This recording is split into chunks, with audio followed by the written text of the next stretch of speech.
Будно следење на сите состојби во врска. Министерот без ресор Шабан Салиев, генералниот инспектор во дирекцијата за заштита и спасување, пазарна инспекторка од Виница и раководител на сектор во Министерството за економија, се 4 лица за кои вчера судија од Кочанскиот суд го прифати барањето на обвинителството и им одреди притвор. Тие се дел од 19 мината ново осомничени во проширувањето на истрагата за трагедијата во Кочани која однесе 61 живот. Куќен притвор со забрана за комуникација им е одреден на екс-министрите за економија Беким Незири и Валјон Сарачини, додека на поранешниот министер, а сега амбасадор во Норвешка, Дритон Кучи, кој во меѓувреме се врати во Македонија, му се одредени мерки на предпазливост. Според информациите на Телма, куќен притвор им е одреден и на актуелниот и поранешниот директор на дирекцијата за заштита и спасување, Џеват Селами и Аднан Џаферовски. Од судот во Кочани за Телма соопштија дека досега се примени 6 жалби на судските одлуки околу осомничените со проширувањето на истрагата.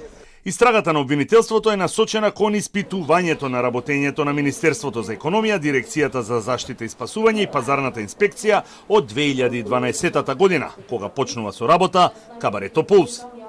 Во периодот од 2012 година, заклучно со 16 март, денот кога се случи трагедијата во Кочани, во Министерството за економија се смениле 5 министри, вклучувајќи го и актуелниот Бесар Дурмиши.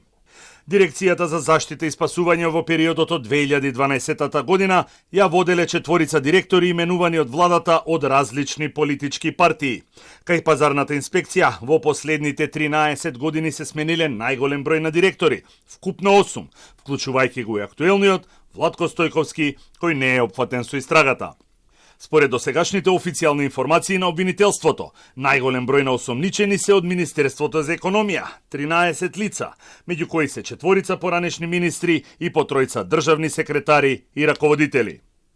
9 мина осомничени се од пазарната инспекција, вклучувајќи 2 поранешни директори и 7 инспектори. Кај МВР има 7 осомничени, 2 поранешни началници на Кочанската и Штипската полиција и 5 мина службеници, додека во Дирекцијата за заштита и спасување осомничени се 5 мина, 4 директори на дирекцијата и генералниот инспектор. Од општинските власти осомничени се 6 лица, 3 градоначалници и 3 градежни инспектори. Осомничени се и 4 лица од Кабарето Пулс, како и 6 лица од обезбедувањето во Кабарето и 1 член на групата ДНК.